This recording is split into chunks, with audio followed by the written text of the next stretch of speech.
tonight to be joined by Dr. Stephen Terrell. See how I'm after giving you your full title now, Stephen. I'm wondering, are they going to come arrest me now? Yeah.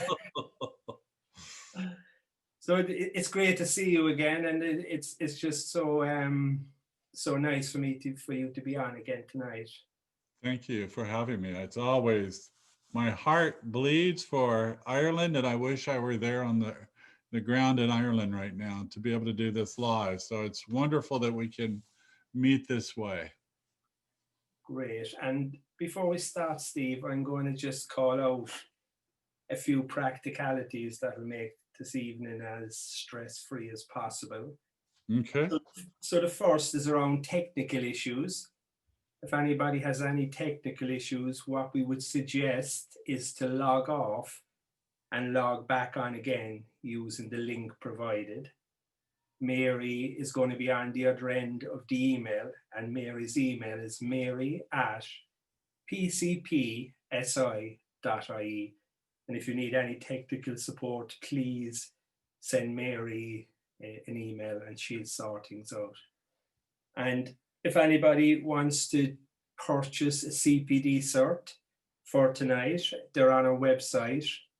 And Robert, you might put them up, please, the link. And yeah, and then I suppose to what tonight is really about is that we're very excited and very delighted that the first TEB training in Ireland is finished next weekend. So we'll have the first students graduating next weekend. And so I'm really delighted about that, because I suppose the journey started about 2 years ago when I decided to go to America to meet Steve. Now, I don't know if that was a good thing or a bad thing. But I was traveling over to America in 2018 and 2019, and it was a great experience, and I was made to really feel welcome. And I really thank you for that, Steve. Really part of the family over there. And I just, because of my own history with developmental trauma, I really saw a need for transforming touch in Ireland. And Steve very graciously decided to come to Ireland in 2020. And so now we're, as I said, first graduates are finished. And the exciting news is that we have another training this year in 2021. There's 3 modules in May, September, and December. Now, we hope that it's going to be live, but we can't guarantee that with the pandemic. But if at all possible, I know Steve loves to travel to Ireland, and if at all possible, hopefully it'll be live on the ground, Steve. But if not, we'll have it online. It'll definitely go ahead. And we have faithfully purchased airline tickets for it to be on the ground. So we hope to travel there for sure. And what we try to do with the TEB trainings to give the students the best possible experience is that we keep the classes small. So if you are interested, it's probably better to book sooner rather than later, because this class is getting full up. And Robert, you might put the link up for the TEB training as well, please. And then that brings us on to tonight. This is the second webinar in a series of 3. And the first webinar was great. And one of the needs that came out of the last webinar, that there was a lot of questions that we didn't get a chance to answer. So this webinar is specifically for questions as they relate to the treatment and assessment of developmental trauma. And I don't know if we will have time at the end to answer any more questions, but just in case we do, please send in questions if you didn't get a chance to send them in already. And you can do that by using the link on the Q&A function, which is at the end of the screen. Okay, so maybe to start, Steve, I'm going to interrupt you just for a brief moment. Is that okay? Sure. I just wanted to say that Robin Sullivan is in the attendees, and she is listening in, but she's also available. She will be one of the assistants who will be traveling with me to Cork. You can tell from her name, she's got a bit of Irish in her, being Robin Sullivan. So, but she is on the attendees side. So if somebody has any questions for her, she's also there and can answer privately outside of this webinar. So go ahead. Great. Okay, thanks for that, Steve. And before we go into questions, Steve, I know a lot of people on the call are very familiar with you and very familiar with transforming the experience-based brain. But maybe for people that are not, maybe just to start, if you could tell us a little bit about yourself and how you got involved in the field of treating developmental trauma. Well, that's an interesting question. I be one, I see one, I do one, I guess. I think that probably to understand, I have developmental trauma. I didn't know why I was different or felt like I didn't fit in. Went through a lot of different kinds of therapies on my own, became a therapist, and through that process, I targeted and I said, I'm never going to work with children when I went through school and through grad school. And then boom, there I am working with children who are in foster care. Later focused on adoptions, and out of all that naturally came developmental trauma. Went through some somatic experiencing training all the way through. And through that, in the last advanced, met Kathy Kane and began to work on and attend some trainings on working with touch. And that process brought me into a world of much greater understanding of how developmental trauma is, it lives in the darkness, that we really don't know when, where, how completely things took place. But we do know somatically, we have somatic dissociation, we have regular dissociation, we have things that make us feel different inside, but we really don't understand why. And so I started exploring developmental trauma more and more, from the prospect, from the idea of working with children. And through that led me to realize that there are a lot of adults who have experienced developmental trauma and not been able to receive any sort of treatment, because it oftentimes you can get through it through talk, but it takes longer. And this way of working, we're coming in. The whole idea of transforming the experience-based brain is it's a creation of a formula or a set of formulas that begin to bring about a sense of regulation. I often say that I had a confused regulation system, and we talk about auto-regulation, and even my auto-regulation was probably affected. And we talk about co-regulation, and I'd like to believe that I was regulating with others that were healthy, but I was probably regulating with others that didn't have good or strong nervous systems. And self-regulation, I thought if I took time and used self-regulation, I could prevent, but self-regulation wasn't happening soon enough or quick enough. So I back up and I looked at that, and I realized that self-regulation is a goal through regulating the nervous system, to where we go through a process of understanding the healing. We start in that triangle of healing way down here in the I don't know. I don't know why I act this way. I don't know why I do this. I don't know why this comes about this way. And then we move on into some confusion that it doesn't make sense. And then we move into more concrete, has to be this and it has to be that. And eventually we move up into even though. And in that understanding of even though is where I found self-regulation to be so powerful. Before, if I was standing in a grocery store and someone had the wrong cologne on, I would have to leave the store. I couldn't stay. Now I could go, okay, even though they smell and that's activating me and making me really nervous and uncomfortable, I can manage my system well enough to stay here and wait to make a purchase.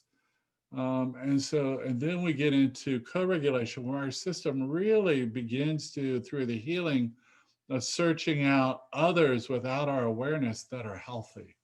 We tag on to healthy people instead of unhealthy people. Just taking time and realizing that through the touch with 7-point protocol, we're touching into the adrenals, which are directly affected by the threat response. We're opening up the chest. We're opening up and expanding the lungs and the heart space. We're working in the brainstem, the spinal cord. We're working with the hinges of the ankles, which prevent information from flowing. And we're working with the left brain and the right brain and the corpus callosum, bringing about a stronger sense of healing. And still with the understanding that it takes time. This is not an overnight process. It takes time. And working through that, and it's that 2 steps forward and 1 step backwards, 2 steps forwards, 1 step backwards. It's not for the weak of mind to work in. It's for therapists who understand that holding the space and being in their present self is more important than reaching goals. And the goals change all the way through the therapy. And the client begins to build more capacity to handle day-to-day life. Okay, Steve, thank you. That was You're great. welcome. So I'm now going to go into the questions. Okay. But you might post the link on the chat function, and the link, if anybody wants to view the questions will be there. So the first question is from Joan. Hello, Joan. So I am strongly thinking about joining the training in May. I have a history of developmental trauma. I am becoming more and more aware that my internal world feels constantly intense, as if there is a constant internal pressure. This can decrease or increase depending on context, but this charged state is my constant companion. Life is an effort. Small tasks, then in brackets, i.e. sending an email, can increase this pressure. So the first question is this normal with developmental trauma? Do you want to answer that first? That's probably easier for me to remember. Okay. I would say that yes, what Joan, what you're describing could very well be developmental trauma without knowing your history. But this would be normal. That it takes, when you consider, Joan, if you think about for a moment, I'm going to share a screen. If you think for a moment that it takes, let's say, 5 of these circles to get through a day for you or for someone with developmental trauma or any of us. Let's imagine that our cost of doing business, of remaining safe and functioning in a day, you would have to invest these 5 circles.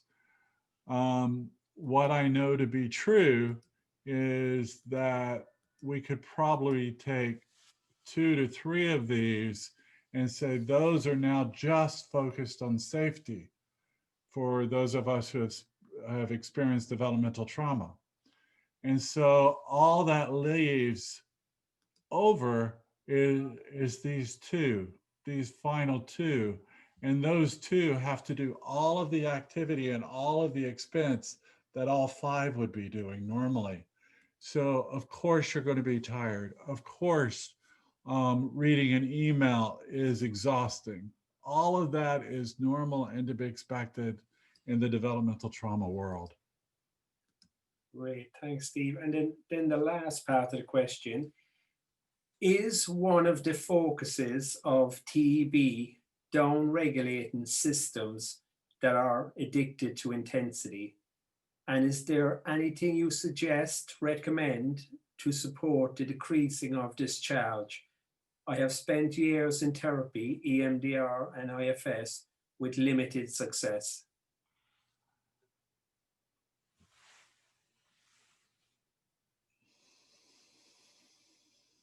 So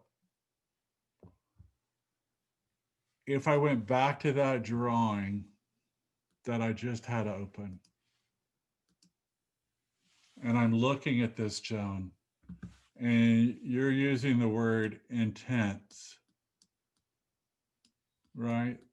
So that intensity, I would say that intensity for you is a defensive accommodation, meaning that that's a management skill that assists you. This energy would be coming into these two parts that are managing all of you, and they're supporting in the window of tolerance. We have sympathetic arousal and we have parasympathetic.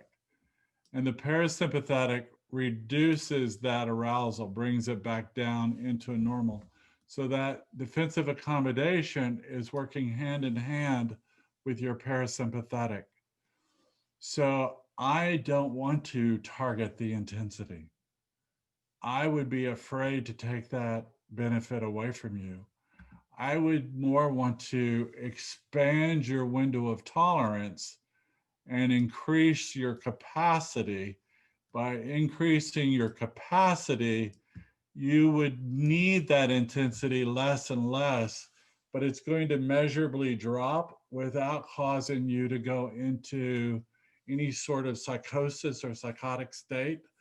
It makes sense that IFS and MDR, I do both of those. They're wonderful, amazing interventions. But when we get into developmental trauma and the darkness, you don't always know what to target.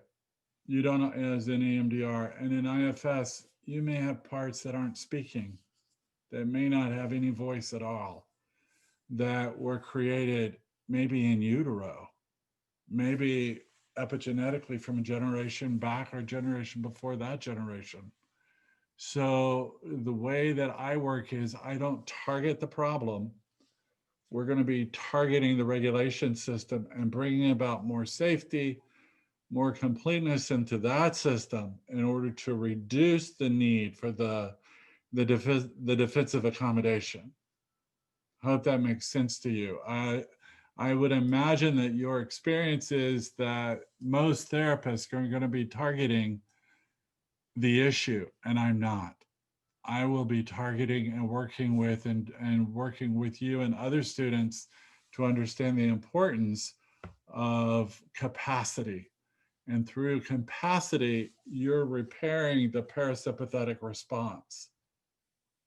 And in repairing that parasympathetic response, you'll have less need for that defensive accommodation, which is high intensity. I also want to say to you that it's normal that our fascia, which covers everything inside of us, I mean, it's just about everywhere, wraps around organs, around muscles, bones, it's all over the place. If you ever gone to the butcher and you've seen that white piece of stringy stuff on meat, that's the fascia. And the fascia grips when we have developmental trauma. So that gripping of intensity is another sign that there's a possibility of developmental trauma. Without me knowing your history, I don't want to say that, but there would be a great possibility. Hope that helps. Great, thanks, Steve. And the next question is from John. I love your work, Steve, especially the way you integrate, and then in commas, parts work into transforming the experience-based brain. In your opinion, is working with parts through a developmental trauma lens different from the traditional approaches, in brackets, IFS, Dr. Janina Fisher, or are there any special considerations? Well, there is a bit of difference. Not huge differences. If you're familiar with IFS and you're familiar with Ginny Fisher's work, then you have a pretty good understanding of parts. Some of the special considerations, though, is that we're going to be working with some parts that are silent, that aren't going to be coming in, whether they're coming in looking for attachment, or they're looking for to please us, or if they're protectors, um, wherever they're coming in, we're going to be aware and not always knowing that they don't always have a voice. So we do integrate the work together, but that's about module 3 of the program, when we really get more into narrative and giving more credence to that work. But yeah, there's a little bit of differences, but not huge.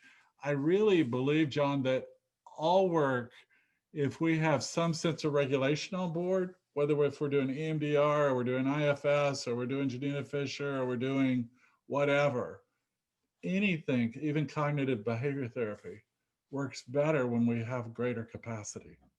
So if we look at it from that angle, we can only improve on whatever skills you already have, and you can work from that skill advantage with your clients. Great, thanks, Steve. And the next question is from Pat. Why is the transformation of primitive reflexes so important for secure development? And why is it such a big part of the transforming the experience-based brain training?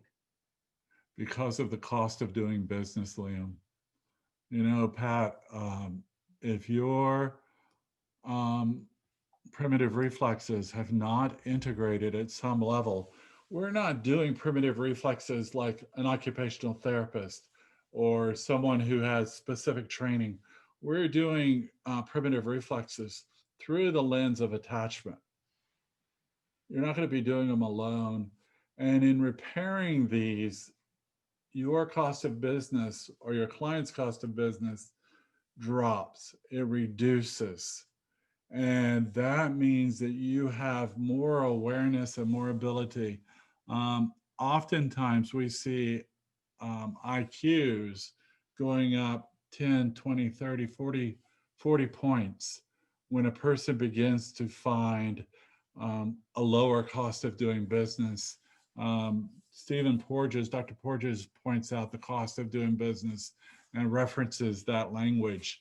And it's easy to bring that language into transforming the experience-based brain, that the more you pay to stay safe, the less you pay in relationship, and even the more or less you pay in your ability to learn and to grow, even the more or less you pay in your ability to experience the world around you.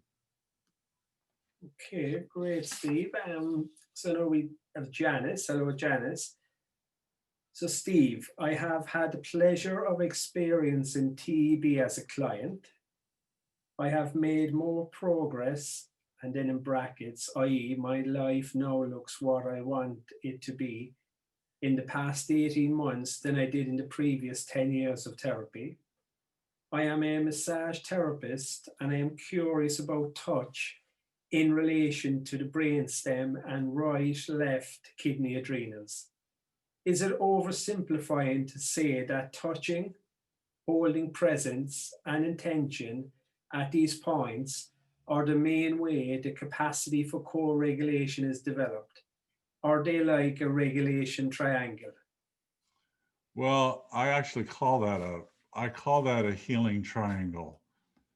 I call those 3. So if you have the brainstem, well, we usually start with right kidney, left kidney, and brainstem. You have a triangle. If I were able to blow this up to where it was a bigger triangle, you would see that it's bringing in my brainstem, brings in my thyroid, some hormonal regulation.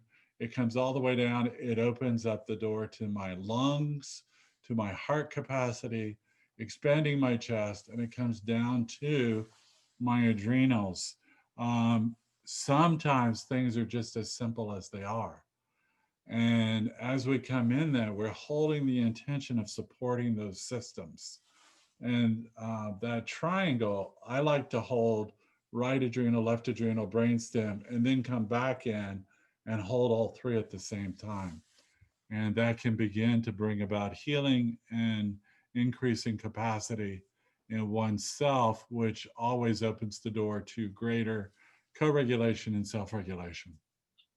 Brilliant. So next, Steve, is from Michelle. Hello, Michelle. I am interested to know how you would enable touch in a client suffering with DID whose fear of touch is extreme due to severe developmental trauma and compounded by the fear of the client's parts, some of whom are deeply hostile and untrusting. Yeah. Yeah. That's a good question, Michelle. One thing you can do is always speak to all the parts. I'm sure you're already doing that, just to say, I want everybody to hear me when I tell you what we're going to be doing. With DID, usually we get to a number of parts, like if there's 6 parts or 3 parts or 16 parts. I've had some with 30 and 40 parts show up. Those are lots of parts. Each one of those parts, remember why they came about. They came about because they don't want you to remember what happened, and they don't want themselves to remember what happened, why they were created in the first place. So I would want to talk to all of the parts and see if they would allow touch. If they don't allow touch, then I would ask, would they allow for the client to touch my hand, for them to just rest their hand on me? If they're not able to do that, then I would ask, would it be possible for us to work with intention and just really taking my time? And I would also ask that I only work with one part at a time. And the reason I do that is because if there's 6 parts or 10 parts or 50 parts, I find that if I'm working with a DID client, I have to go through the process with each part. So as each part strengthens in capacity, they're also going to be aware that I'm not working with the intention of getting rid of anybody.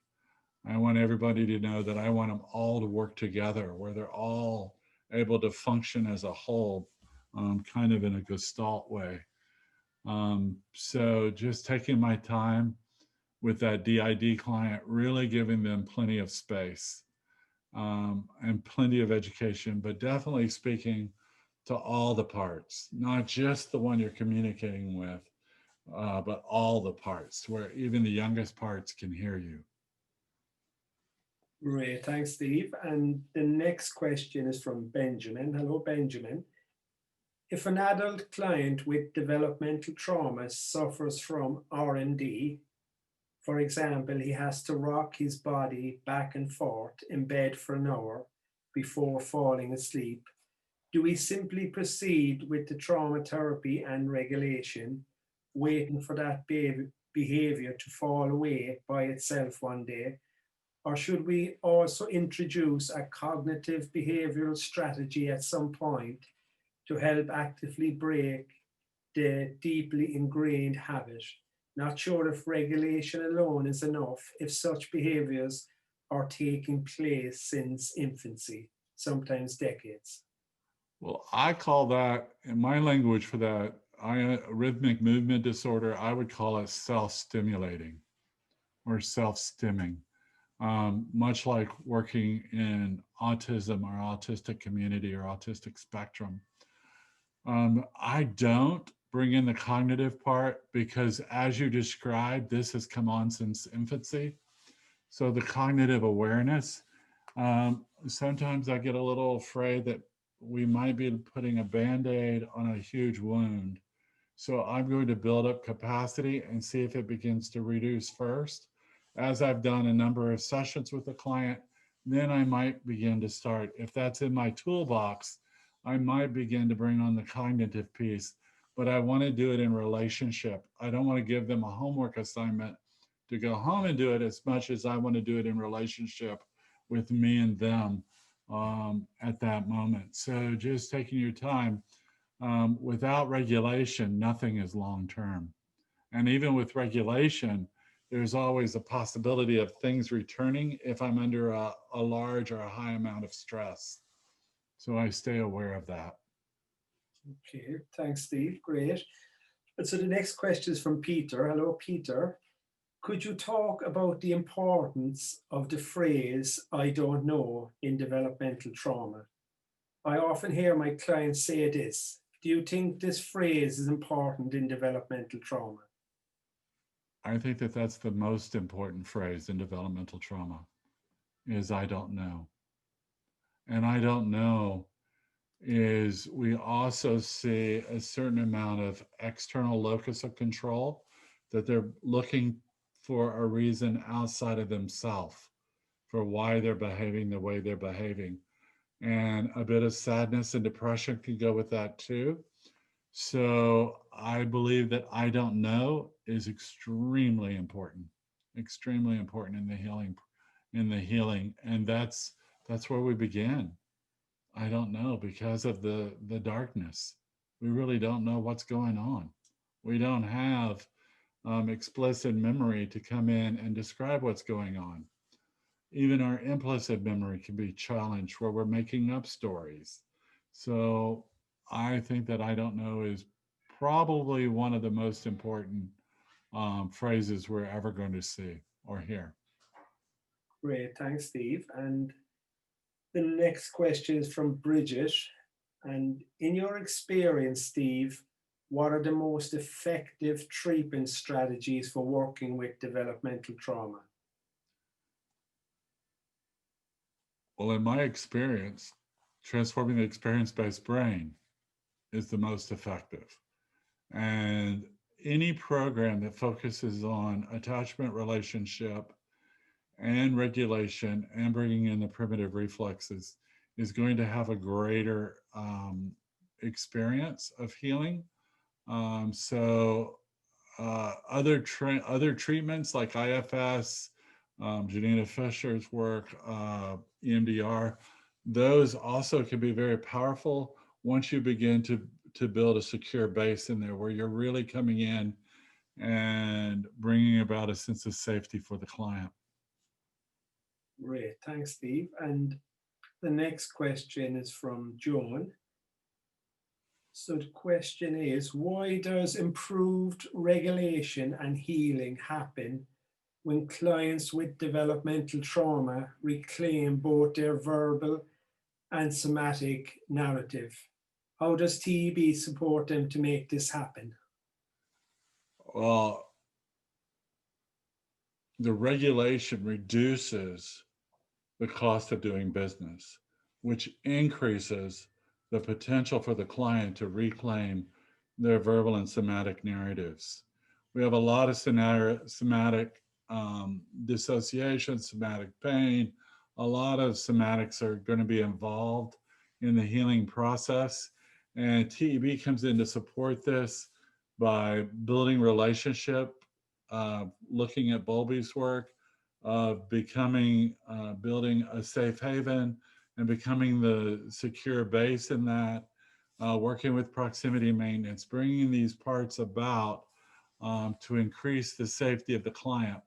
Only when the client feels safe can they heal, in my opinion. Nobody heals in threat. We don't learn in threat. We don't mate in threat. It makes the cost of doing business so high. So by bringing in that regulation, healing happens. Great. Thanks, Steve. The next question is from Brian. Hello, Brian. So how important is rest in recovery from developmental trauma? All my clients who have experienced developmental trauma have issues with sleep, yet they don't seem yet to be able to tolerate rest/relaxation. Usual relaxations techniques don't work very well. Any thoughts, Steve? My thoughts, yeah, I experienced that too, Brian. And my thoughts are that what's happening is that because in developmental trauma, we have this thing, we all have a hypothalamus, pituitary, adrenal axis, and that axis responds to fear or threat. Developmental trauma, oftentimes the clients are always in some level of threat. What that HPA axis does is, as it goes from the hypothalamus, the pituitary to the adrenal, it dumps cortisol into the system. That cortisol is used to give us extra strength to fight or to run. But if we're not able to do that because of developmental trauma, it just permeates into our cellular structure. So it's all within us, which affects our abilities to sleep. As we begin to increase regulation with our clients, one of the phases that is not uncommon is that they will begin to sleep in our office. They'll sleep when they're with us, or if we're doing it online using intentional touch, the client will begin to fall asleep. They'll get moments of rest because of uh, in developmental trauma. We also want to think about cortisol balanced diets. We want to think about maybe having the client add some high carbohydrates, like maybe a baked potato at bedtime, will help to smooth that system down, where it can find a sense of regulation and sleeping through the night. I like to use journaling. I have clients, if you wake up at 2 a.m., look at the clock and just make a note, 2 a.m. And then whatever time you remember. So if you remember seeing 3 a.m. and maybe you don't remember 3:30, so maybe you were awake for an hour and a half before you went back to sleep. Let's monitor those times to see how they reduce. And in doing the work and in that reduction, we see healing. Some clients believe that, oh, if I do this today, then tonight I'll sleep well. It rarely happens that way. Some people will get a burst after the initial sessions and they're able to sleep the first night, but it doesn't always hang around. So they get disappointed. That's why I say 2 steps forward, 1 step backwards. Definitely with sleep. Never seen anyone who didn't have a sleep issue, either too much sleep or not enough sleep. Or when they do sleep, it's not healthy sleep. It's a fear state sleep. Like they'll jerk and we'll get those myoclonic movements and their muscle movements. So taking our time, increasing carbohydrates near bedtime, getting more exercise on board, having them walk, even if it's just to the mailbox and back or the end of their driveway and back, beginning to create um, more safety in their world, being sure that at night that their cell phone is turned off, being sure that everything in their room is unplugged, maybe even going to a wind up clock instead of a plugged in clock, because developmental trauma, we almost always have sensory integration issues. And those sensory disorders can pick up electricity, it can pick up all sorts of levels of disturbance in our system. So we want their bedroom to be as dark as possible, as cool as possible, and as quiet as possible to support sleep. So just take your time. Take your time. Great, Steve. So the next question is from Sharon. Hello, Sharon. Steve, I often hear you talk about the 4 window of tolerance. Could you explain this concept and its relevance to developmental trauma? There's a second part. Do you want to answer that? Go ahead with that one, yes. Okay. And its relevance to developmental trauma. Then, does awareness of the 4 window of tolerance, then in brackets, up to this point, my interventions were based on the window of tolerance, mean I should change my interventions so that clients are not simply reinforcing their need for management strategies? Okay, Sharon. What I would say is I'm going to open my trusty blackboard here, whiteboard. Let me clear it. All right. with developmental trauma, this is a great possibility. So let's say, I'm just going to use Liam's name. Liam was born, and Liam would have a sense of self and a sense of relationship with self. And in this sense of self, Liam would also have a window of tolerance, right? So, and everything's going to be happening in there, and his whole world is there.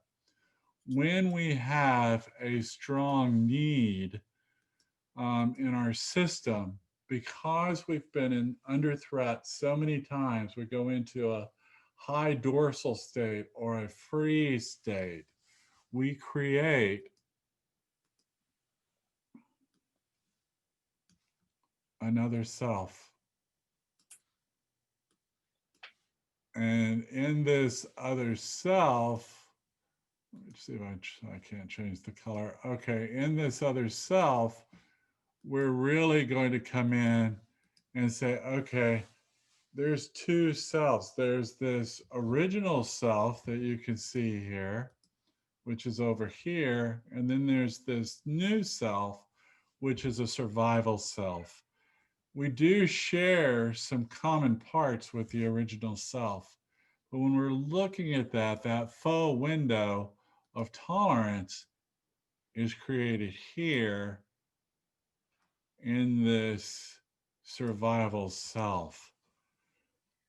The original window of tolerance closes completely because of the threat or the injury early on. So it closes completely and it shoots over. And we're now looking at this going, oh yeah, here's this new self, which is a full window. In time, what begins to occur in these is we think that this self floats over and it begins to increase more and more until it's laying on top of the original self. That's how it works in therapy.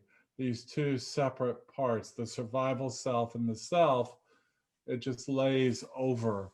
And this survival self is in a constant state of freeze, where therapeutically people think, oh, they go in and out of freeze.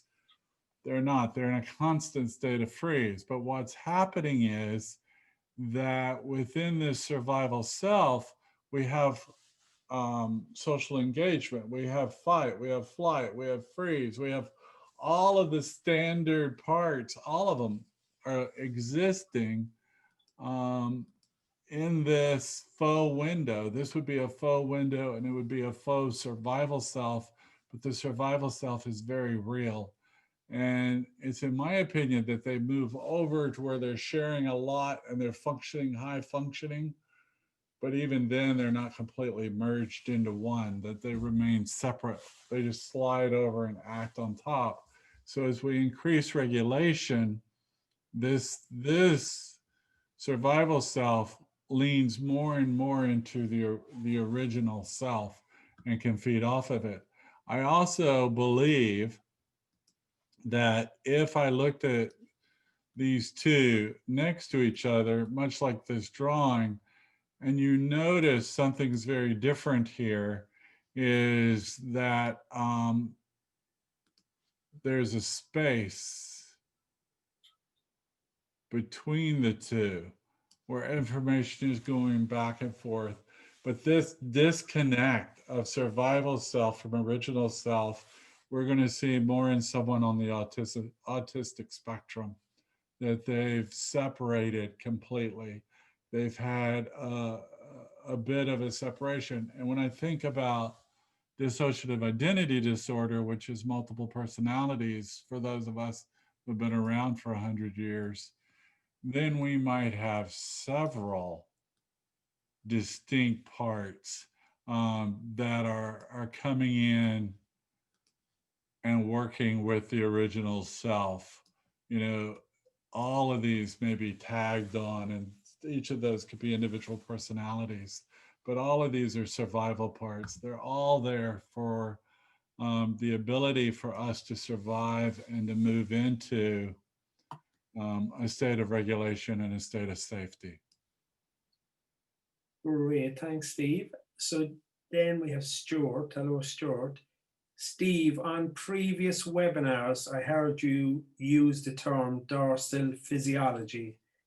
Could you explain this concept and how would you work with dorsal physiology?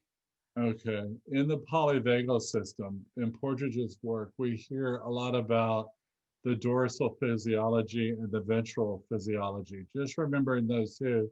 Ventral is when we're more communicative, we're safer, and we're interacting. Ventral system is fast, it's quick, it's myelinated. What we know with dorsal physiology is it's slow. It's necessary for us to have low tone dorsal physiology for sleep, for rest, for reproduction. But it's not so healthy when we have it around the clock because it's unmyelinated. It's much slower to respond.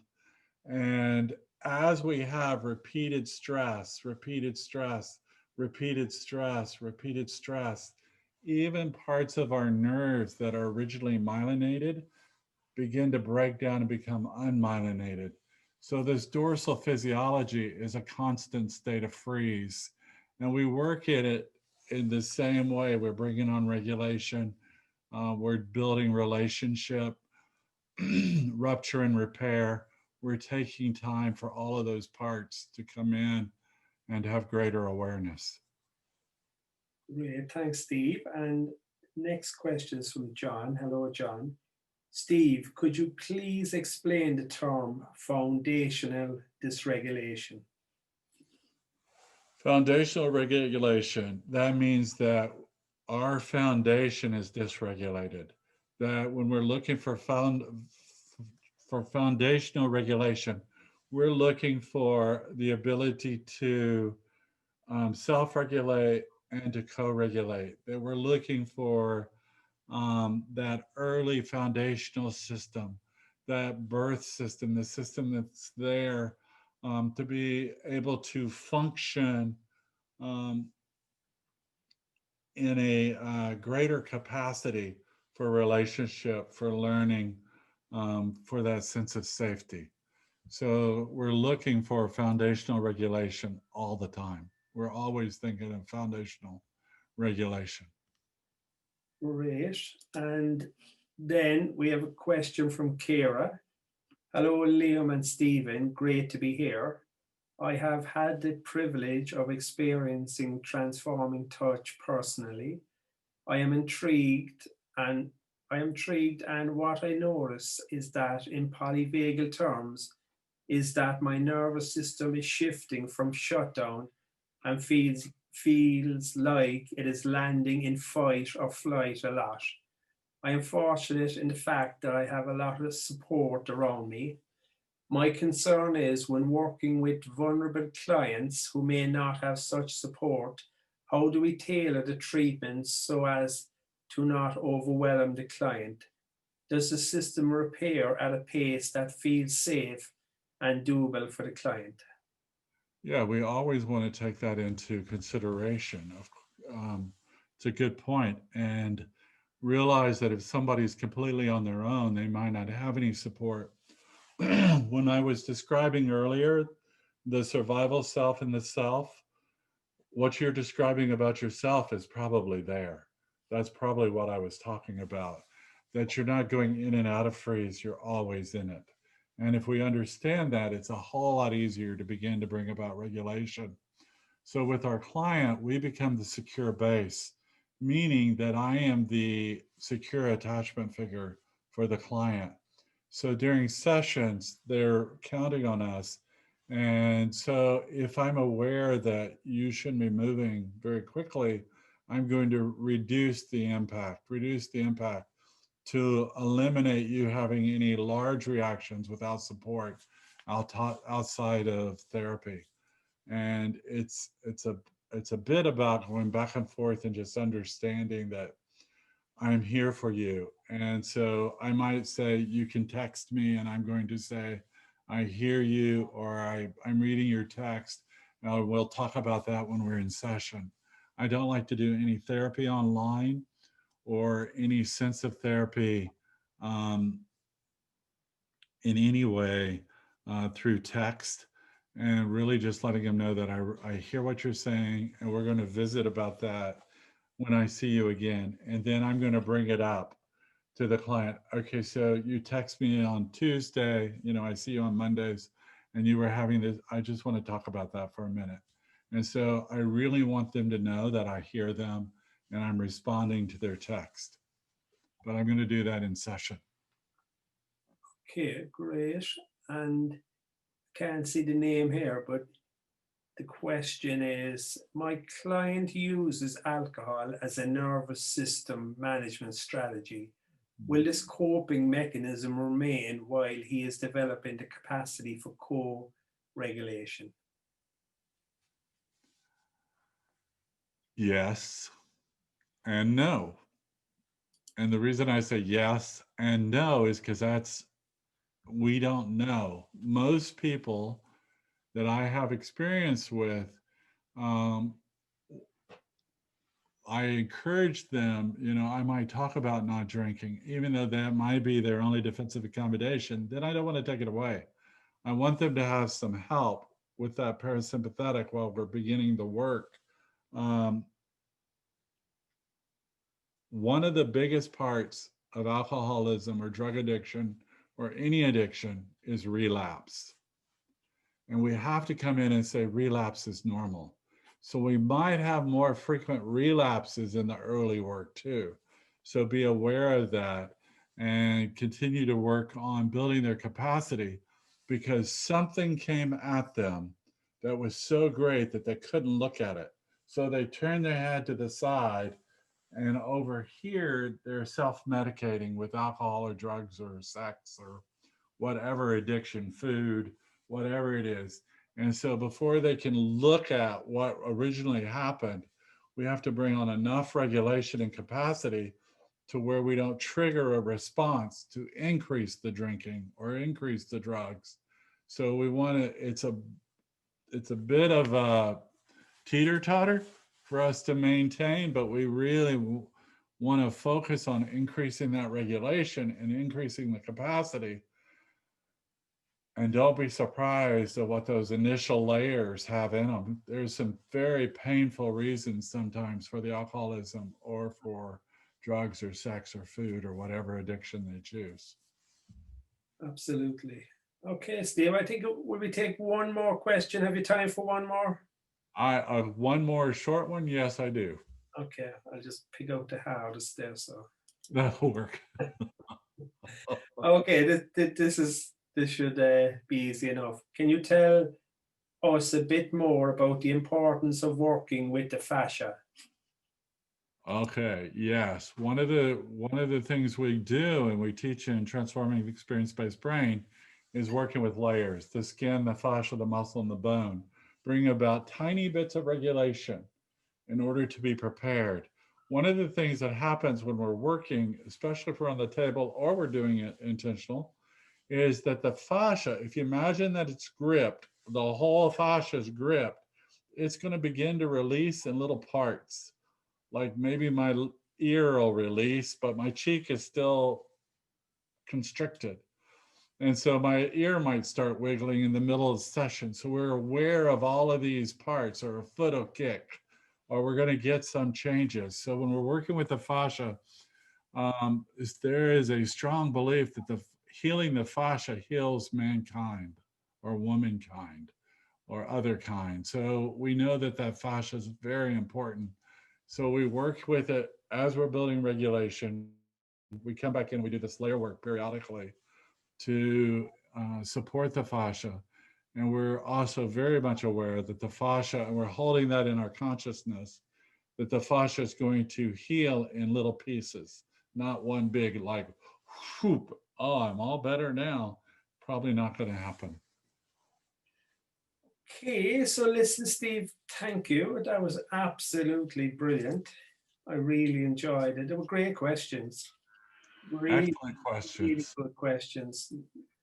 We don't only get questions like that in Ireland. Yes, those are wonderful questions. And Liam, I want to thank you again for having me here with you. I appreciate you so much and love you so much. You're, you're a colleague and a friend and family and all those things wrapped together. And I'm so grateful and look forward to, I think we have another webinar in a few weeks. Yeah, so we have the third free webinar on the 11th of February. Okay. And what we're going to go into, we're going to talk about intentional touch. Okay. That's touch over Zoom. You're going to do maybe around a 25, 30-minute demo. Oh, I think I should do that with everybody present in the room. Absolutely. I think that that's an excellent way to introduce the work is I can intentionally work with everyone. Okay. There's no number that can be affected. I could do it with one person on screen and that one person represent everyone or just to be able to work through everyone. So I would love to do that. Yeah, that's a great idea. And we're going to have somebody on then as well that is after completing the training just to talk about their experience and how it's helped them professionally and personally, which So is really helpful. So listen, until then, Steve, you look after yourself and thanks for everything. you too, my friend, and we shall see you again soon. Great. And I just want to say a big thanks to Mary, who was on the email, and for Robert, who was that got everything ready. So thanks, Mary, and thanks, Robert. And again, anybody that's interested in joining TEB 2021, the modules are May, September, and December, and the link is up on the chat. And if anybody wants to get a CPD cert, that link is up on the chat as well. And I look forward to seeing everybody on the 11th of February. Until then, Bye, everybody. take care. Thanks, Steve.